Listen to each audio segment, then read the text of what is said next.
دنانير يتصدق بها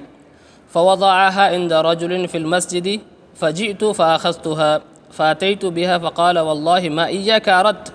فخاصمته إلى رسول الله صلى الله عليه وسلم فقال لك ما نويت يا يزيد ولك ما أخذت يا معن رواه البخاري۔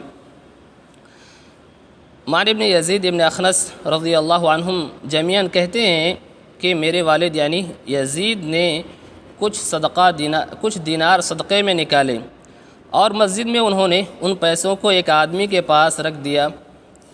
تو وہ کہتے ہیں کہ میں مسجد میں آیا اور ان پیسوں کو اس آدمی کے پاس سے لے لیا۔ ان کے والد کو جب خبر لگی تو انہوں نے کہا واللہ ما ایاک اردت، میں اپنے صدقہ تم کو دینے کا ارادہ نہیں کیا تھا۔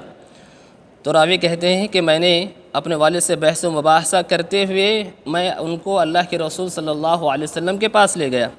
تو آپ صلی اللہ علیہ وسلم نے فرمایا لک ما نویت یا یزید، تمہیں اس نیت کا ثواب مل جائے گا جس کی تم نے نیت کی تھی اے یزید، ولک ما اخذت یا معن، اور تمہیں وہ کچھ مل گیا جو کچھ تم نے لے لیا ہے اے معن۔ اور یہ بخاری کی روایت ہے۔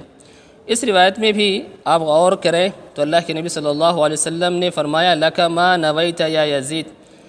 آپ نے جو نیت کی ہے آپ کو اس نیت کا ثواب مل جائے گا، آپ نے جو نیت کی تھی آپ کو اس نیت کا ثواب مل جائے گا،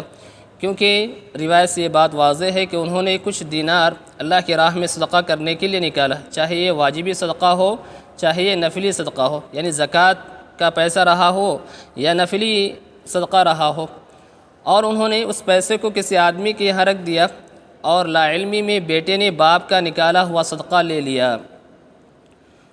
باپ کو جب پتہ چلا کہ بیٹا اس کا صدقہ لے چکا ہے تو انہوں نے کہا کہ میں تو تم کو دینے کا ارادہ نہیں کیا ہوں، تو بیٹے کو پیسے کی ضرورت تھی، کہا کہ اس مسئلے میں ہم اللہ کے نبی صلی اللہ علیہ وسلم کے پاس چلتے ہیں اور آپ صلی اللہ علیہ وسلم سے فیصلہ لیتے ہیں۔ فیصلہ اللہ کے نبی صلی اللہ علیہ وسلم نے بیٹے کے حق میں فرمایا کہ تم نے جو پیسہ لے لیا وہ تم کو مل گیا، اور باپ کے حق میں یہ فیصلہ دیا کہ آپ کو آپ کی نیت کے اعتبار سے ثواب مل جائے گا۔ آپ نے جو نیت کی ہے کہ ان پیسوں کو اللہ کی راہ میں خرچ کریں، اگر نفلی صدقہ ہے تو گویا کہ باذن اللہ تعالیٰ آپ کو اس کی نیت کے اعتبار سے آپ کو ثواب دے دیا جائے گا۔ اس حدیث سے جو بعض باتیں ہمیں معلوم ہوتی ہیں وہ یہ کہ انسان کو ہمیشہ صدقہ و خیرات کی فکر ہونی چاہیے۔ ایسی اس حدیث سے یہ بات بھی معلوم ہوتی ہے کہ صدقہ و خیرات کی تقسیم میں کسی کو اپنا نائب اور کسی کو وکیل بنانا درست ہے، جیسے کہ انہوں نے اپنا پیسہ کسی ایک آدمی کے پاس رکھ دیا۔ اہل علم نے یہاں پہ یہ فائدہ بھی ذکر کیا ہے کہ باپ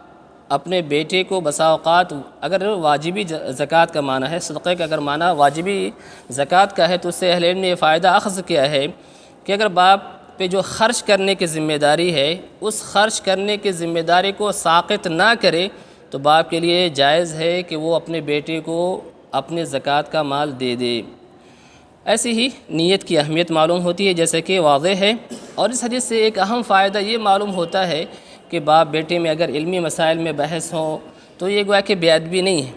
یہ بے ادبی نہیں ہے کہ باپ سے بیٹا بحث کرے حق کو جاننے کے لیے، حق تک پہنچنے کے لیے، یا باپ کو کسی عالم کے پاس لے جائے، کسی محکمے کے پاس لے جائے حق کو جاننے کی خاطر، پہچاننے کی خاطر، تو یہ بے ادبی نہیں ہے۔ اللہ رب العالمین سے دعا ہے کہ اللہ سبحانہ وتعالی ہمیں علم نافع اور عمل صالح کی توفیق عطا فرمائے، آمین۔ السلام علیکم ورحمۃ اللہ وبرکاتہ۔